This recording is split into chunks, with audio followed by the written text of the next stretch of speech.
예레미야애가 3장 40절 41절 두 절 말씀을 같이 읽겠습니다. 우리가 스스로 우리의 행위들을 조사하고 여호와께로 돌아가자. 우리의 마음과 손을 아울러 하늘에 계신 하나님께 들자. 아멘. 마음과 손을 하나님께 들자.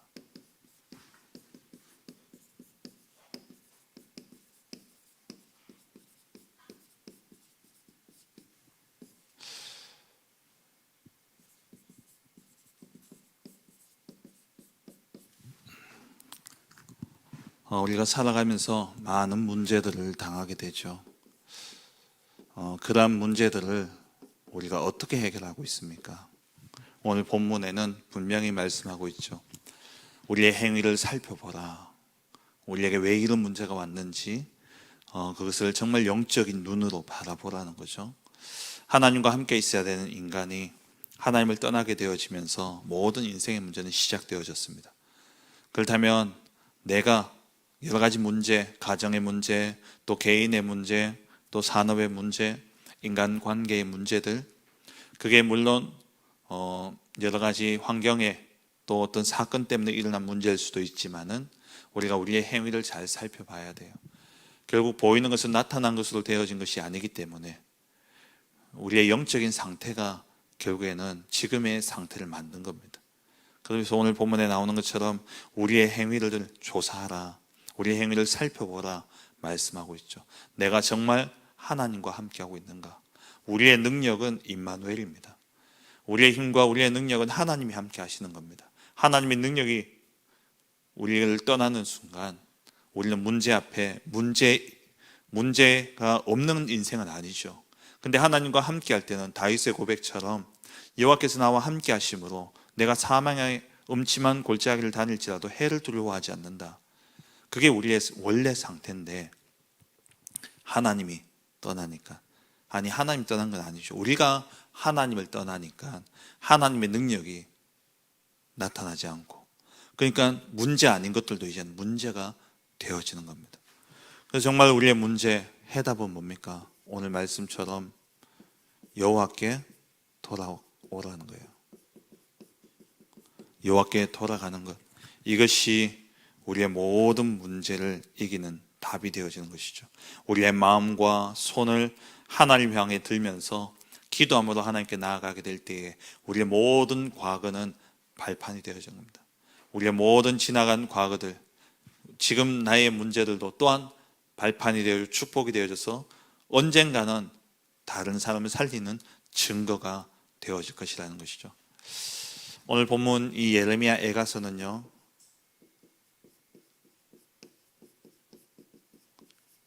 애가라는 것은 슬픈 노래라는 거죠. 예레미야가 이 남유다의 멸망을 바라보면서 슬픔을 안고 지은 노래입니다. 이 예루살렘이 멸망당하면서 바벨론의 포로가 되어졌죠. 왜 포로가 될 수밖에 없었는지 거기에 대한 이유를 이 예레미야는 알고 있었습니다. 그래서 오늘 본문에 우리의 행위들을 조사하고 여호와께 돌아가자. 왜 이러한 문제가 왔냐? 우리가 하나님을 떠난 것이 아니냐? 이사야서를 통해서도 계속 주시는 말씀이 뭡니까? 여호와께 돌아오라는 거예요. 나는 너희를 강한 팔로 붙잡고 있겠다. 하나님 우리를 놓으신 건 아닙니다. 그런데 우리가 하나님을 떠나버린 거죠. 그 결과 노예되고 포로되고 속되어지고, 결국 이유가 무엇이냐? 왜 포로가 되었습니까? 왜 이렇게 멸망당할 수밖에 없습니까? 하나님이 택하신 백성인데도 불구하고 하나님을 떠난, 하나님께 이렇게 저주 재앙을 받는 그 이유가 무엇입니까? 하나님을 떠났어요. 하나님을 떠났다는 것은 곧 언약을 놓친 것이고 복음을 놓친 것이죠.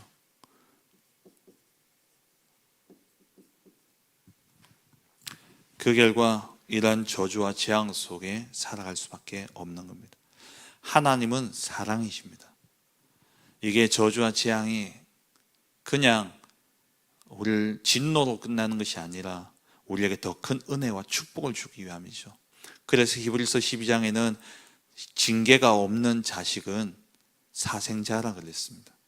하나님의 징계하심의 이유는 무엇입니까? 근본적인 배경은 사랑이에요. 깨닫고 돌아오라고. 돌아오면 더 큰 은혜와 응답과 축복이 우리에게 예비되어져 있기 때문에, 아닌 길로 계속 가면 놔두면 결국엔 이들을 완전 멸망 속에 들어가기 때문에 하나님이 진노의 채찍을 들어가지고 깨닫고 돌아오도록 하게 하시는 것이죠. 정말 저와 여러분들이 예수 그리스도를 믿고 영접함으로 하나님의 자녀가 맞다면, 하나님의 자녀임에도 불구하고 내가 감당하지 못할 문제와 사건과 어려움들이 계속되어진다. 그것은 하나님의 사랑입니다. 깨닫고 돌아오라고. 정말 더 큰 응답과 축복, 이대로 가면은 저주와 재앙과 완전 멸망 속에 들어갈 것이기 때문에 하나님 깨닫고 돌아오라고 우리에게 주신 은혜요, 사랑인 것이죠. 그래서 오늘날의 저주와 재앙, 우리도 당하는 이러한 저주와 재앙은 똑같습니다. 그 이유가 무엇이냐? 하나님을 떠났기 때문에. 우리가 하나님을 떠나서 복음이 희미하고 언약이 희미하기 때문에 하나님께서 여기서 돌아오라고 주신 응답이고 축복인 것이죠. 혹시 어려움이 계속되시는 분들이 계십니까? 혹시 내가 생각지도 못한 그런 어려움과 문제 속에, 또 감당하지 못할 그런 사건 속에 계신 분이 있습니까? 그렇다면 정말 여호와께 돌아오시기 바랍니다. 이번 주 이 강단 말씀을 딱 붙잡고 정말 하나님의 하늘, 하나님의 그 언약을 회복함으로 말미암아 이 모든 지나가는 시간들이 증거가 되어지는 그러한 은혜가 있기를 주의 이름으로 축원합니다. 그렇다면 정말 복음을 놓쳤기 때문에 이 문제가 왔다면 복음이 무엇입니까? 복음은 인간에게 있어서 절대 불가능한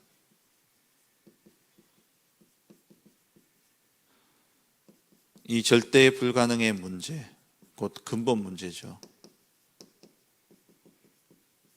창세기 3장 사건으로 말미암아서 이 사단에게 속아서 하나님의 말씀을 어기는 죄를 짓게 되어졌고, 그 결과 하나님을 떠나게 되어버렸죠. 하나님을 떠나서 이 지옥 배경 아래에 살아갈 수밖에 없는 이 문제, 우리 인간은 절대 해결 불가능입니다.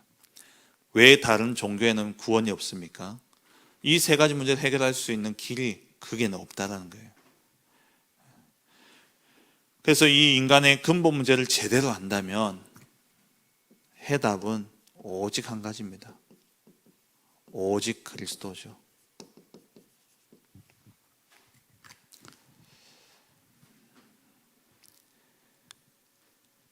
하나님을 떠남으로 말미암아 모든 문제가 시작되어졌습니다. 그 하나님을 떠난 배경은 죄 때문이죠. 그래서 에베소서 2장 1절에 너희의 허물과 죄로 죽었던 너희, 죄와 허물로 죽었다. 하나님과의 생명관계에 끊어져 버렸고 지옥 배경 아래 살아가는 그 인생이었던 우리를 살리셨도다 말씀하고 있죠. 그래서 우리가 정말 이러한 상태 속에 있는 우리가 예수 그리스도를 구주로 믿고 영접하게 될 때에 우리에게 생명이 임하게 되어집니다. 죽었던 내가 살아나게 되는 것이죠. 그래서 우리에게 생명을 주는 이는 단 한 분밖에 없습니다. 오직 유일한 길이죠. 그래서 요한복음 14장 6절에 내가 곧 길이요 진리요 생명이니, 내가 곧 길이다, 하나님을 만나는 참 선지자가 되셨다는 말이죠. 진리다, 진리, 결국 사단을 이길 수 있는 그 말씀, 사단을 이기는 참된 왕이 되셨다는 거예요.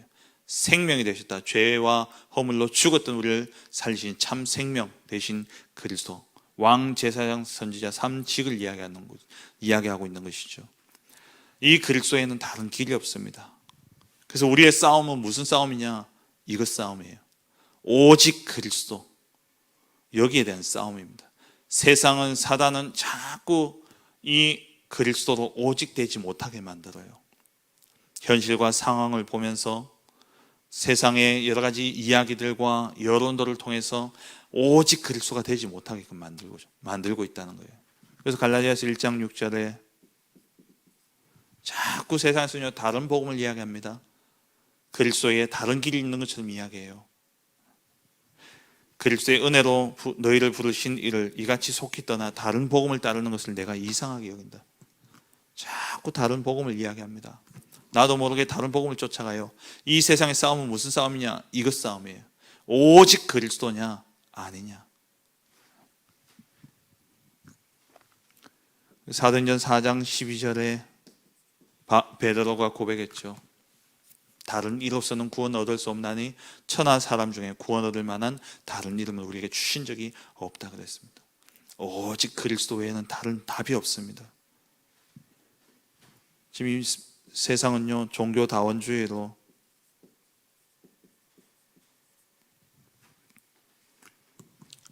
상대주의죠. 그래서 구원은 하나지만 구원의 길은 여러 가지다. 이렇게 이야기하면서 세상에 다른 것들을 막 이야기합니다. 우리의 싸움은 무슨 싸움이냐? 오직 그리스도냐 아니냐. 여러분, 오늘 문제와 사건들 앞에 우리가 여호와께 돌아가는 길은 오직 그리스도밖에 없습니다. 왜 우리가 오직이어야 됩니까? 우리의 문제는 하나님을 떠난 문제입니다. 하나님께 돌아가면 됩니다. 그런데 왜 못 돌아갑니까? 하나님께 돌아갈 수 있는 길을 알지 못하기 때문에, 그리고 그 길을 죄와 사단이 가로막고 있기 때문에. 그래서 이것을 단번에 해결할 수 있는 길은 오직 그리스도 외에는 없다라는 거예요. 그래서 우리가 오늘도 오직 그리스도 언약 붙잡고 우리가 믿음으로 나아가야 될 줄 믿습니다. 오늘 본문의 본론으로 돌아갔어요. 이 예레미야는 복음이 희미해지고 언약을 놓친 이 시대를 바라보면서 예레미야가 흘린 눈물이 있었죠. 애통함이 있었습니다. 이 예레미야의 애가잖아요. 그게 예레미야 애가습니다. 예레미야의 그 마음의 심중의 애통함을 가지고 기록한 것이 예레미야입니다. 왜 이렇게 애통하냐? 답을 알기 때문에 애통한 거예요.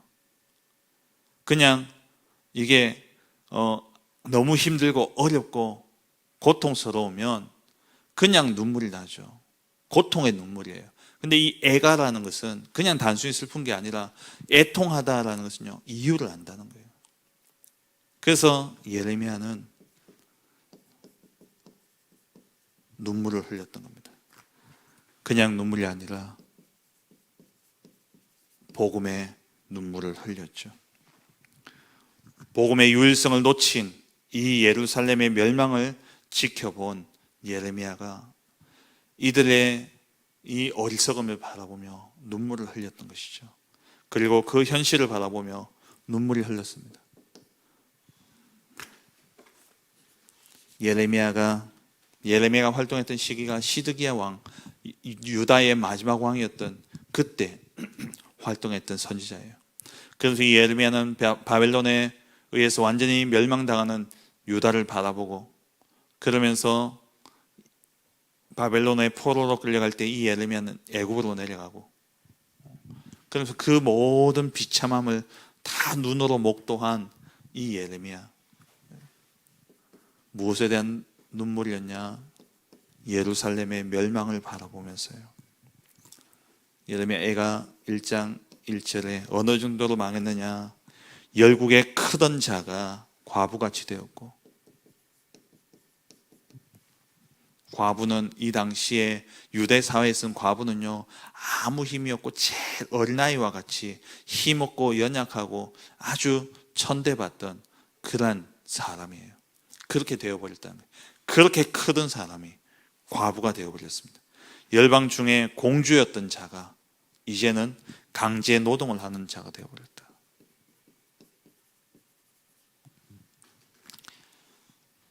이렇게 유다가 멸망당하니까 그전엔 친구라고 사랑한다고 사랑하던 자들이었고 친구였던 자들이요 배반한 겁니다. 돌아서 버린 거죠. 에가서 1장 2절에 밤에는 슬피우니 눈물이 뺨에 흐름이여 사랑하던 자들 중에, 그러니까 이 예레미야가 눈물이 뺨에 흘러내는 슬피 울었다 그러죠. 왜냐? 사랑하던 자들 중에 그에게 위로하는 자가 없고, 그렇게 사랑하는 자 한다 했던 자들 가운데 위로하는 자가 없었어요. 그리고 친구들도 다 배반했습니다. 얼마나 답답하겠습니까? 마치 욥처럼 이렇게 멸망당하니까 주위에 있는 사람들도 다 배반하고요. 문제도 문제지만 그러한 상황이 더 어려운 거예요. 그게 환난과 고통으로 다가오는 거죠. 에가서 1장 3절에 유다는 환난과 많은 고난 가운데 환난과 고난을 당하게 되죠. 고난 가운데 사로잡혀 갔도다. 그가 열국 가운데서 거주하며 쉴 곳을 얻지 못하며 그를 핍박하는 모든 자들이 궁지에서 그를 따라잡았도다. 복음의 유일성을 놓치니까 이러한 고통과 고난이 오게 되어졌습니다. 그러니까 자연이 어떻게 되어지냐? 예루살렘 성전은 무너지고 그러면서 예배가 중단되어지는 일이 일어났죠.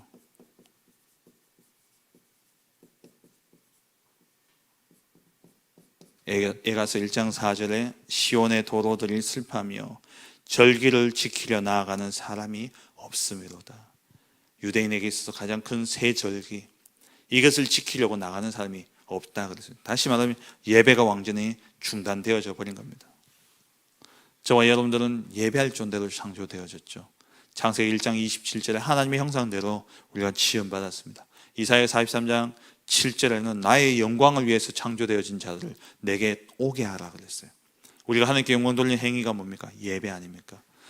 이사야 43장 21절에는 내가 이 백성을 지었나니 나의 찬송을 부르기 위함이라 그랬어요. 하나님께 예배하기 위해서 우리는 부름받은 겁니다. 인간의 제일 되어진 목적이 뭡니까? 여호와를 즐거워하고 그를 영원토록 영화롭게 하는 것. 그게 곧 뭡니까? 예배예요. 우리는 예배가 우리의 본분이고 예배가 우리의 존재의 이유인 겁니다. 그런데 예배가 끊어져 버린 거예요. 예배가 끊어지게 될 때에 원래 모든 것을 잃어버리게 됩니다. 그 예배 성공은 인생 성공이다. 왜 그렇습니까?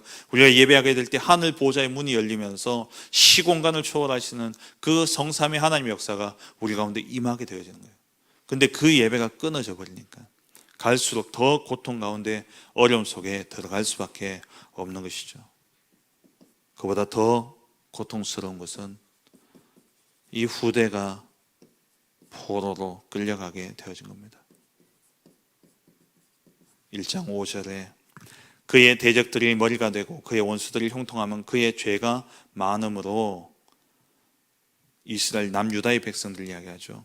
여호와께서 그를 공고하게 하셨습니다. 어린 자녀들이 대적에게 사로잡혔도다. 우리가 언약 놓치면 누가 당하냐? 후대가 다 망하는 겁니다. 이스라엘 백성들이 그 요셉에 의해서 야곱의 형제들이 애굽에 들어갔잖아요. 노예로 들어간 게 아니었어요. 환대받으면서 귀빈으로 들어간 겁니다.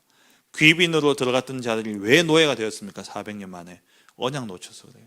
복음 놓쳐서 그렇습니다. 저와 여러분들이 구원받은 하나님의 자녀로 이 자리에 앉아 있는데 우리가 언약 놓치면 세상의 불신자보다 더 못한 자가 되어지고 세상 불신자의 심부름하고 노예가 되어지는 거예요.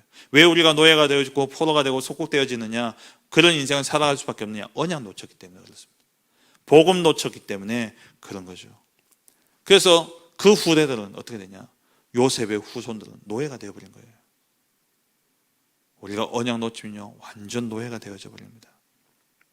그래서 누가복음 23장 28절에 예수님이 십자가를 지고 골고다 언덕을 오르시면서 뒤를 따르던 슬피 울며 따르는 그 여인들과 그 사람들을 돌아보면서 예수님이 하신 말씀이 뭡니까? 나를 위해 울지 말고 너희 자녀 위해서 울어라. 나는 하나님의 영광을 위해서, 나는 영광의 길을 가고 있다. 그런데 너희는 언약 놓침으로 너희 후대들은 저 로마에 의해서 완전히 멸망당하고 속국되어지고 이제 나라 없이 유랑민으로 떠돌 것이기 때문에 그들을 위해서 울라 말씀하신 것이죠. 우리가 이 시대의 현장을 보면서요, 진짜 복음의 눈물을 가져야 됩니다. 이게 유다의 모습이 아니라 우리의 모습이라는 거예요. 이게 유다의 모습이 아니라 지금 교회의 모습이고 지금 신자들의 모습 아닙니까? 신자들이 다 멸망당하고 있고 교회가 무너지고 있는 이 시대입니다. 왜요? 언약 놓쳤기 때문에. 그래서 교회를 바라보는 시각들이 옛날에는 교회 목사님 하면은요 달랐다니까요. 근데 이제는요 경멸해요. 배반하죠. 교회들이 갈수록 어려워집니다. 예배가 교회가 문을 닫고 있잖아요. 그러면서 우리 후대는 어떻습니까? 완전히 다 무너지고 있어요. 여기에 대한 이런 현장을 향한 우리가 애통함이 있어야 됩니다. 두 번째로 예레미야는 정말 이 복음의 한을 가진 자였습니다.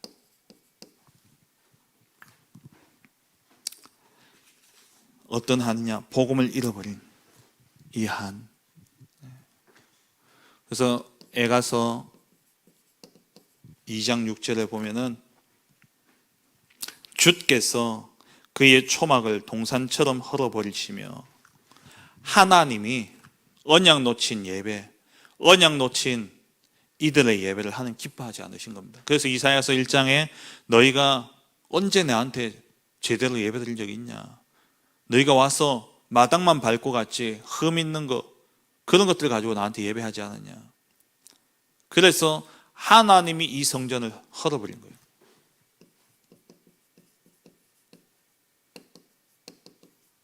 성전 파괴 누가 하셨습니까? 하나님이 하신 거예요.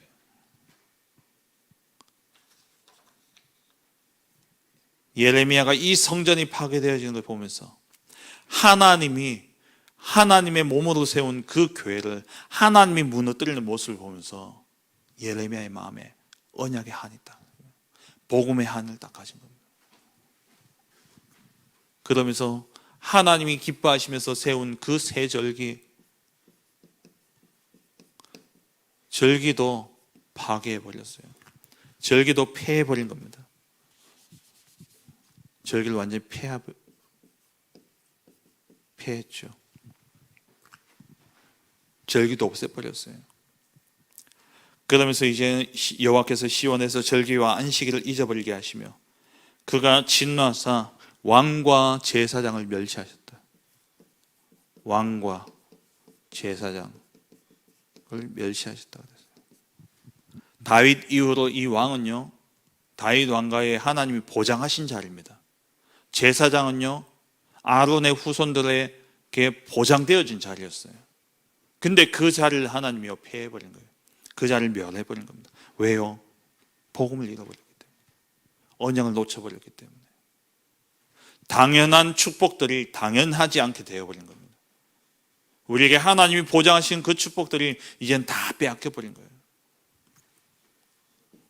교회 문이 닫고 예배가 안 되어지니까 말씀이 끊어지잖아요. 말씀이 완전히 끊어져 버렸습니다. 마치 사무엘 시대처럼 여호와의 말씀이 희귀하고 이상이 흔히 보이지 않더라. 말씀이 완전히 끊어져 버렸어요. 말씀이 끊어진 결과 어떻습니까? 잠언 26장 18절에 백성들이 말씀이 끊어지니까 방자히 행했다라고 말씀하고 있죠. 묵시가 없으면 백성이 방자히 행하거니와 하나님의 말씀이 사라지면 방자히 행하는 겁니다. 말씀이 사라지면 기준이 없어요. 말씀이 사라지면 잣대가 없다니까요. 잣대가 없으니까 뭐가 옳은지 뭐가 옳지 않은지도 모르고 그냥 가는 거예요. 왜 교회들이 동성연애 이런 차별금지법에 대한 그런 내용들을 막 동조하는 교회들 왜 그렇습니까? 말씀이 끊어져서 그래요. 말씀이 끊어지면 방자히 행하게 됩니다. 말씀이 끊어지면 호세아 4장 6절에 결국에는 멸망이 오게 되는 겁니다. 내 백성이 지식이 없으므로 망하는도다. 예레미야가 이것을 본 거예요. 그래서 정말 말씀을 놓친 이 현장을 바라보면서 예레미야가 한이 딱 잡혀진 겁니다. 그래서 저와 여러분들은요, 말씀을 잡아야 돼요. 우리를 이 현실 속에 이 고통과 저주와 재앙 속에 우리가 딱 붙잡아야 될 것은 오직 말씀밖에 없습니다. 말씀이 끊어지니까 앞에 하나 빠졌는데요. 에가서 2장 9절에 성문이 땅에 묻히며 빗장이 부서져 파괴되고 왕과 지도자들이 율법 없는 이방인들 가운데 있으며, 왕과 지도자들이 율법 없는 이방인들, 말씀이 없는 그 현장에 서서 그것 가지고 나라를 다스리고 있으니까 어떻게 되겠습니까? 그 성의 선지자들은 여호와의 묵시를 받지 못하는도다. 말씀이 끊어져 버린 거예요. 예레미야가 뭘 봤냐? 이 선지자들이 하나님의 묵시를 받지 못하고 있구나. 하나님의 말씀이 끊어졌구나. 그래서 이 나라가 이렇게 멸망 가운데 들어갈 수밖에 없구나. 그걸 예레미야가 딱 본 것이죠. 그래서 우리는요, 말씀 붙잡아야 돼요. 왜냐? 아모스 3장 7절에 여호와께서는 자기 비밀을 그 종 선지자들에게 보이지 않고 행하심이 없다 그랬습니다. 시편 119편 105절, 이 말씀이 우리의 길과 우리의 발의 등이 되고 길의 빛이 되어지는 것이죠. 정말 우리 교회를 위해서 기도해 주셔야 돼요. 저를 위해서, 또 우리 담임 목사를 위해서, 말씀 듣는 주의 종들을 위해서 기도해 주셔야 돼요. 왜요? 오직 복음만. 앞으로 지금의 싸움은 무슨 싸움이라고요? 오직 그리스도냐 아니냐, 이 싸움이에요. 오직 그리스도의 복음만이 선포되어질 수 있도록 정말 우리 교회와 목회자를 위해서 기도해 주셔야 됩니다. 세 번째, 이런 모습을 보면서 예레미야는 뼈를 깎는 고통을 겪었죠.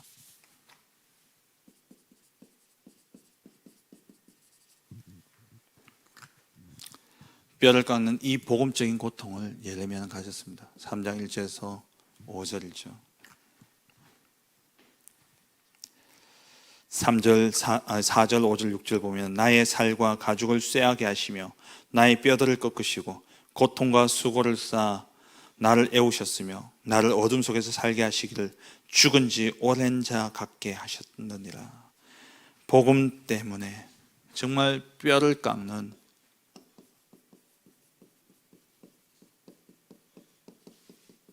이 고통을 예레미야가 가졌던 거예요. 정말 우리들요, 이 복음 없어 망해가는 현장을 바라보며 우리가 눈물을 흘리고 한을 가지되 우리 속에 진짜 이 뼈를 깎는 그러한 고통이 있어야 됩니다. 베드로후서 2장 7절에서 8절에 소돔과 고모라 성이 의인이 없어서 망했는데 그 망하는 현장 속에서 이 아브라함의 조카였던 롯은요, 심령이 상했다 그랬어요. 그 망해가는 소돔과 고모라를 바라보며 심령이 상했다 그랬습니다. 정말 여러분들 망해가는 이 현장을 바라보며 정말 답이 없어서 저주와 재앙 속에 이 시대가 가면 갈수록 악해져가는 이러한 현장을 바라보며 저와 여러분들이 뼈를 깎는 고통을 느끼십니까? 정말 눈물이 나고 한이 생기십니까? 이 한이 없다는 거예요. 이것 없이 그냥 이런 교회 안에 여러 가지 소문과 이야기를 듣고 이게 맞냐 저게 맞냐 난 루머에 휩싸이고 그러면서 거기에 시간을 쏟지 복음 없어 망해져가는 저 현장 보면서 정말 우리가 눈물을 흘리고 한을 가집니까? 불신자들이 복음 없어 망해져가는 저 현장을 바라보며 또 언약 가진 자들이 복음 없어서 저렇게 고통당하고 있는 이 현장을 보면서 눈물이 나고 한을 가지십니까? 뼈를 깎는 고통을 느끼십니까? 전부 관심이 딴 데 있는 거예요. 그러니까 이런 문제가 올 수밖에 없는 겁니다. 정말 저와 여러분들 중요한 기로에 서 있습니다. 우리 후대들이 포로가 되어지냐 포로가 되어지지 않느냐. 우리가 정말 이 언약적인 한과 눈물과 이 언약적인 고통을 우리의 마음에 품고 진짜 현장 살리는 전도자로 서지 않는다면 우리 후대들은요, 포로 속국되어질 수밖에 없는 것이죠. 이런 가운데 예레미야가 하나님께 나아갔죠.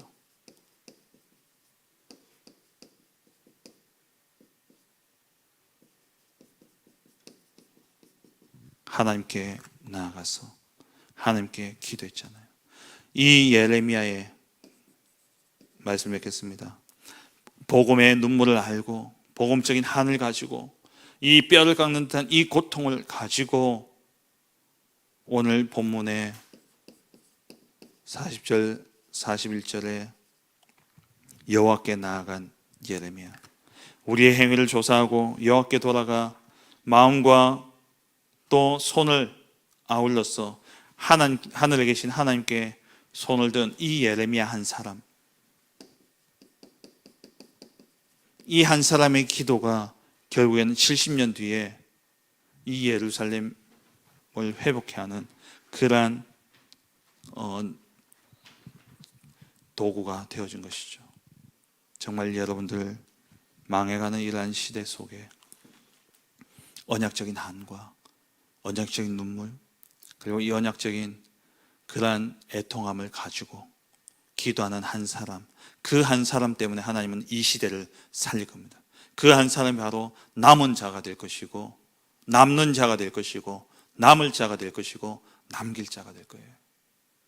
그 한 사람이 누가가 아니라 내가가 되어지는, 내가 그 사람이 되어지는, 그래서 정말 망해가는 이 시대를 살리는, 우리 가정을 살리고 가문을 살리고 우리 후대를 살리는, 또 교회를 살리는 그런 한 사람,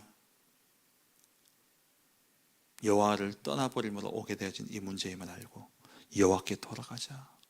문제의 시시비비를 따지고 이게 맞니 저게 맞니, 그게 아니라 정말 언약 속으로, 말씀 속으로 들어가 그 언약 가지고 현장을 살리는 한 사람의 증인으로 세워지게 될 때에 이 시대는 반드시 회복되어질 줄 믿습니다. 그 언약의 증인되어지는 우리 모든 성도님들 되어지시길 주의 이름으로 축원합니다. 기도하겠습니다. 하나님께 모든 것을 맡긴 자녀의 기도입니다. 하나님의 소원인 현장에 나의 한과 마음 눈물이 있게 하사 언약을 선포하는 제자로 서게 하소서.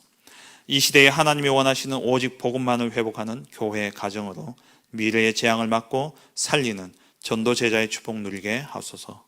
마음과 손을 하나님께 들고 모든 것을 믿고 맡기는 참된 기도를 시작하게 하소서. 이 시간 우리 주신 말씀 붙잡고 기도하시고 또